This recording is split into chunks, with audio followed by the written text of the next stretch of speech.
राधा अष्टमी आने से पहले इस कहानी को जरूर सुने। रमा नाम की एक स्त्री थी जो किसी गांव में रहती थी। 5-6 बरस उसकी शादी को हो गए थे, लेकिन अभी तक कोई संतान नहीं थी। एक बार श्री राधा अष्टमी का उत्सव आया। गांव की औरतें बरसाना जा रही थी। औरतों ने कहा, तुम भी बरसाना चलो, राधा रानी बड़ी दयालु है, तुम्हारी गोद जरूर भरेंगी। वह कभी 7-8 दिन अपने घर से बाहर नहीं रही थी। उसके पति और सास ने भी उसे जाने की आज्ञा दे दी।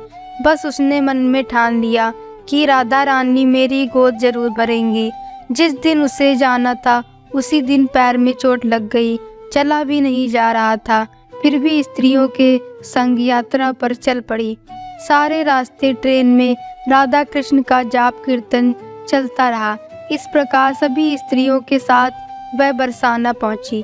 सभी नहा धोकर राधा जी के मंदिर में जाने के लिए तैयार हुई। राधा जी के महल में जब जाते हैं तो ऊपर बहुत सी सीढ़ियाँ चढ़नी पड़ती हैं। जैसे ही सीढ़ियाँ चढ़ने लगी, वह स्त्रियों को बोली कि तुम लोग आगे आगे चलो, मैं धीरे धीरे सीढ़ियों से आ रही हूँ। पैर में चोट लगने की वजह से चला भी नहीं जा रहा था। 2-4 सीढ़ियाँ चढ़ने के बाद उसका पैर मुड़ गया और वह नीचे गिरने लगी। तभी एक 7-8 साल की कन्या ने उसका हाथ पकड़ लिया। रमा बोली, बेटी, आज अगर तुम न होती तो मैं नीचे गिर गई होती। वह कन्या बोली, मैया, ऐसे कैसे गिर जाने देती मैं तुम्हें। रमा ने पूछा, बेटी, तुम्हारा नाम क्या है। वह बोली, लाडो नाम है मेरा, यहीं पास में रहती हूँ।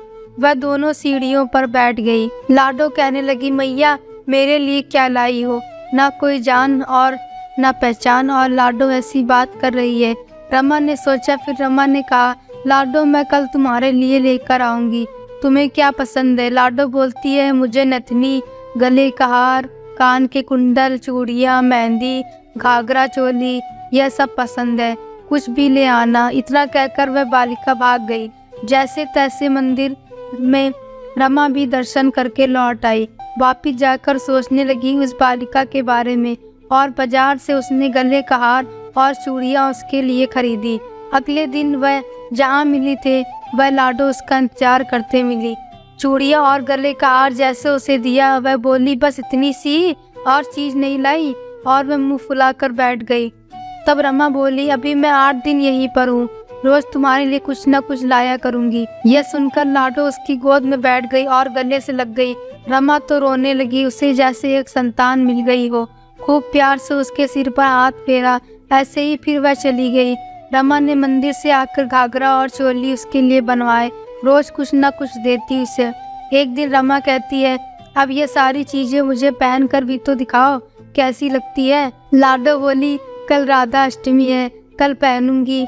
इस बार लाडो के साथ एक लड़का भी था।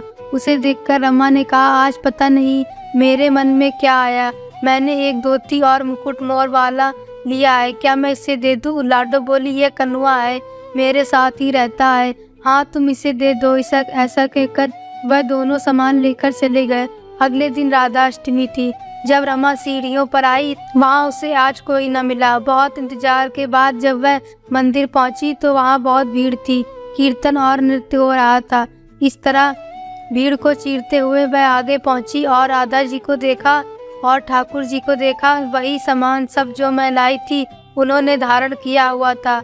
वह पत्थर सी हो गई, आंखों से आंसू बहने लगे। बात समझते देर न लगी कि वह लाडो राधा जी और कनुआ कृष्ण जी हैं।